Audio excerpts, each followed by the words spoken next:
భవానీపురంలో ఒక bank retired manager ఇంట్లో ఈ తెల్లవారుజామున చోరీ జరిగింది. తాళం పగలగొట్టి లోపలికి ప్రవేశించిన దుండగులు బీరువా పగలగొట్టి నగదు, బంగారు ఆభరణాలు చోరీ చేశారు. 1 టౌన్ పోలీసులు కేసు దర్యాప్తు చేస్తున్నారు. భవానీపురంలోని Andhra bank retired manager Rammohan Rao హైదరాబాద్లో ఉంటున్న తన కూతురు వద్దకు వెళ్లారు. ఇంటి బాధ్యతను బావమర్ది సాంబశివరావుకు అప్పగించారు. ఈ తెల్లవారుజామున ఇంటి తాళాలు పగలకొట్టి లోపలికి ప్రవేశించిన దుండగులు బీరువా తలుపులు పగలకొట్టారు. బీరువాలోని పట్టుచీరలను మంచంపై చిందరవందరగా పడేశారు. ప్రక్కనే ఉన్న లాకర్ని పగలకొట్టారు. లాకర్లో ఉన్న డాక్యుమెంట్లను వదిలివేశారు. కాగా భారీ మొత్తంలో నగదు, బంగారు ఆభరణాలు చోరీ చేసి ఉంటారని పోలీసులు భావిస్తున్నారు. దీనిపై 1 టౌన్ పోలీసులు కేసు దర్యాప్తు చేస్తున్నారు. ఈ విషయంపై సాంబశివరావు మాట్లాడుతూ రామ్మోహన్ హైదరాబాద్ వెళ్లారని, ఆయన వస్తే ఎంత మేర నగదు పోయాయనే వివరాలు తెలుస్తాయన్నారు. 2011-12 ఆర్థిక సంవత్సరంలో దుర్గమ్మకు 80 కోట్ల రూపాయల ఆదాయం లభించిందని దుర్గగుడి ఈవో రఘునాథ్ తెలిపారు. గత ఏడాదితో పోల్చితే ఈ ఏడాది 12 కోట్ల రూపాయల ఆదాయం పెరిగిందని ఆయన తెలియజేశారు. ఆగస్టు నెలాఖరికి మహామండపం నిర్మాణం పూర్తి చేస్తామని ఆయన స్పష్టం చేశారు. దుర్గగుడిలో ఏర్పాటు చేసిన విలేకరుల సమావేశంలో దుర్గగుడి ఈవో రఘునాథ్ మాట్లాడుతూ గత ఏడాది 68 కోట్ల రూపాయల ఆదాయం లభించగా ఈ ఏడాది 80 కోట్ల రూపాయల ఆదాయం లభించిందని తెలిపారు. గత ఏడాదితో పోల్చితే ఈ ఏడాది 12 కోట్ల రూపాయల ఆదాయం అదనంగా లభించిందన్నారు. హుండీల ద్వారా 2 కోట్లు, ప్రసాదాల ద్వారా 2.5 కోట్ల రూపాయల ఆదాయం పెరిగిందని వివరించారు. దసరా ఉత్సవాలు, భవానీ దీక్షల విరమణల సమయంలో బారికేడ్ల ఏర్పాటుకు ఖర్చు ఎక్కువవుతోందన్నారు. మహామండపం నిర్మాణాన్ని ఆగస్టు నెలాఖరు నాటికి పూర్తి చేస్తామని తెలిపారు. ఈ నిర్మాణం పూర్తయితే ఖర్చు తగ్గుతుందని చెప్పారు. లాస్ట్ ఇయర్ 68 కోట్ల 17 లక్షల వరకు ఆదాయం వచ్చింది. ఈ ఏడాది 80,69,000, సుమారు 12 లక్షల వరకు 12 కోట్ల వరకు ఆదాయం పెరిగింది. లాస్ట్ ఇయర్ 68 కోట్ల 17 లక్షలు లాస్ట్ ఇయర్ వచ్చింది. ఈ ఏడాది 80 కోట్ల వరకు ఆదాయం వచ్చింది. దీన్ని సుమారు 14 మేజర్ హెడ్స్ కింద విడగొట్టడం జరిగింది. ప్రతి హెడ్ని లాస్ట్ 3 ఇయర్స్ కంపేరిటివ్ స్టేట్మెంట్ మీ అందరికీ ఇవ్వడం జరిగింది. దీంట్లో ప్రధానంగా హుండీల ఆదాయం సుమారు 2 కోట్ల వరకు పెరిగింది. అదేవిధంగా సేల్ ఆఫ్ ప్రసాదంలో ఒక 2.5 కోట్ల వరకు ఇలాగా లాస్ట్ ఇయర్తో కంపేర్ చేస్తూ స్టేట్మెంట్ మీ అందరికీ ఇవ్వడం జరిగింది. వేసవి శిక్షణ శిబిరాల ద్వారా విద్యార్థుల ప్రతిభను మెరుగుపరిచేందుకు కృషి చేస్తున్నామని Vani English medium high school director Seshubabu తెలిపారు. విన్నర్స్ డేను పురస్కరించుకుని వివిధ రంగాల్లో ప్రతిభ కనబరిచిన విద్యార్థులకు బహుమతులను అందించారు. మాచవరం డౌన్ వాణి ఇంగ్లీష్ మీడియం హైస్కూల్లో విన్నర్స్ డేని నిర్వహించారు. స్కూల్ డైరెక్టర్ శేషుబాబు మాట్లాడుతూ వేసవి సెలవులను వృధా చేయకుండా విద్యార్థులకు ఆసక్తి ఉన్న రంగాలలో ప్రత్యేక శిక్షణ ఇస్తున్నామన్నారు. వేసవి శిక్షణ శిబిరాలలో ఆటలతో పాటు విద్యార్థులు వెనుకబడిన సబ్జెక్టుల మీద పట్టు సాధించేందుకు ప్రత్యేక కార్యక్రమాలు రూపొందించామన్నారు. విద్యార్థులలో మేధాశక్తిని పెంచేందుకు puzzles, chess, GK, current affairs వంటి సబ్జెక్టులలో ప్రత్యేక శిక్షణ ఇస్తున్నామన్నారు. తల్లిదండ్రులు వారి అభిప్రాయాలను పిల్లలపై రుద్దకుండా ప్రేమ, ఆప్యాయతతో మెలగాలని సూచించారు. సెలవులలో విద్యార్థులకు చారిత్రాత్మక ప్రదేశాలను చూపించడం ద్వారా వారిలో తెలివితేటలను పెంపొందించవచ్చని అన్నారు. వాణి స్కూల్ మాచవరంలో ఈరోజు కిండర్ గార్డెన్ డే మేము నిర్వహిస్తున్నాము.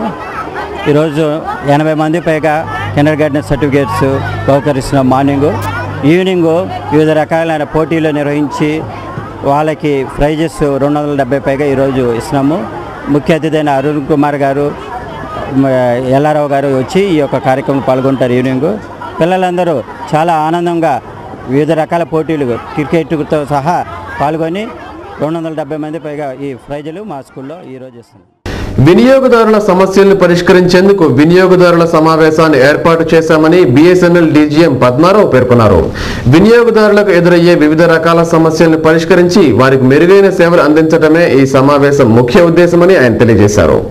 చుట్టుగుంట బిఎస్ఎన్ఎల్ కార్యాలయంలో వినియోగదారుల సమావేశాన్ని నిర్వహించారు. ఈ సమావేశంలో డీజీఎం పద్మారావు మాట్లాడుతూ ప్రతి నెల వినియోగదారుల సమావేశాన్ని నిర్వహిస్తున్నామన్నారు. ప్రతి సమావేశంలో సుమారు 15 మంది వినియోగదారుల సమస్యలను పరిష్కరించామన్నారు. వినియోగదారుల సమస్యలను సభ దృష్టికి తీసుకువస్తే తక్షణం పరిష్కరిస్తామని హామీ ఇచ్చారు. మేలైన సేవలు అందించేందుకు బిఎస్ఎన్ఎల్ ఎప్పుడూ సిద్ధంగా ఉంటుందని పద్మారావు తెలిపారు. ఇక్కడికి వచ్చి వారి యొక్క బాధలు చెప్పుకుంటే వాటన్నిటిని కూడా త్వరితగతిని పరిష్కరించి వాళ్ళని తృప్తిపరిచే మెయిన్ పరమావధి ఇక్కడ.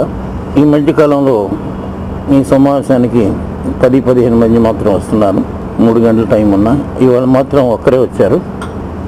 బిల్లుకి సంబంధించి ఏదో చిన్న సమస్య ఉంది. ఆ సమస్యను కూడా మేము 2-3 రోజులు పరిష్కరిస్తామని వారికి చెప్పి పంపించున్నాము. అలానే అది పరిష్కారం అవుతుంది. ఇంకా ఇప్పుడే ఒకళ్ళు వచ్చారు. వాళ్ళ సమస్యలు మేము వాటన్నిటిని కూడా పరిష్కరించి అందరికీ మేలైన సేవను అందించాలనేది మా కోరిక. ఈరోజు లైఫ్ స్టైల్లో ఒక చిన్న టిప్.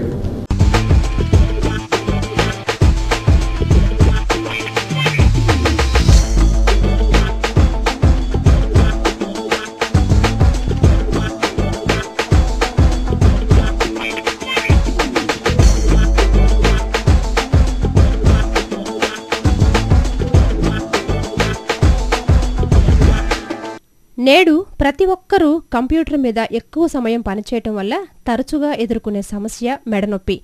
దీనిని మందులతో కాకుండా చిన్నపాటి వ్యాయామాల ద్వారా తగ్గించుకోవచ్చు. మెడకు వ్యాయామం చేయటం ద్వారా కేవలం నొప్పి మాత్రమే కాదు, ఒత్తిడి నుండి కూడా ఉపశమనం పొందవచ్చు. శరీరాన్ని రిలాక్స్డ్గా ఉంచాలి. నెక్ ఎక్సర్సైజ్ చేసేటప్పుడు చేతులను కిందకు జారవిడిచినట్లు వదిలివేయాలి.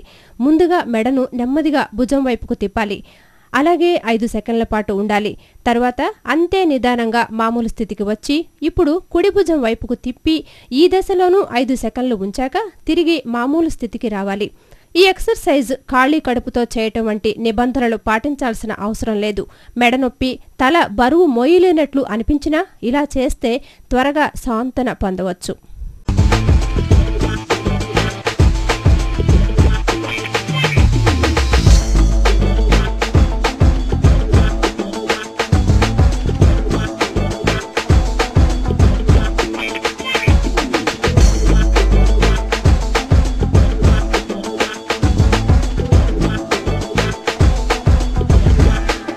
వార్తలు ముగించే ముందు ముఖ్యాంశాలు మరోసారి.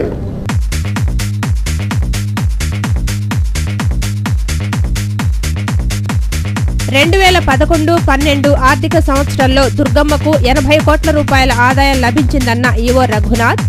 ఆగస్టు నెలాఖరికి మహామండపం పనులు పూర్తి చేస్తామని వెల్లడి.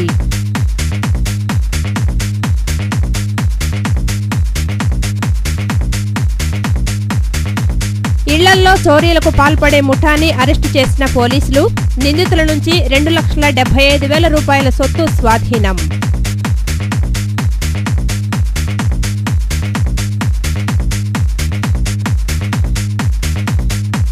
ఆర్టీసీ డ్రైవర్ల పాలిట శాపంగా మారిన టిమ్. ఈ విధానాన్ని ఎత్తివేయాలంటున్న డ్రైవర్లు.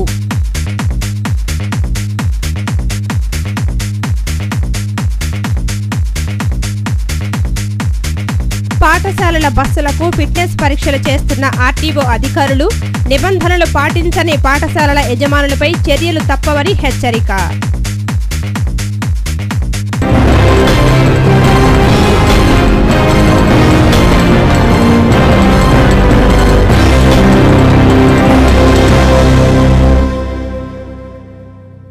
ఈ వార్తలు ఇంతటితో సమాప్తం. తిరిగి ప్రసారమయ్యే వార్తల్లో మళ్ళీ కలుద్దాం. అంతవరకు సెలవు. నమస్కారం.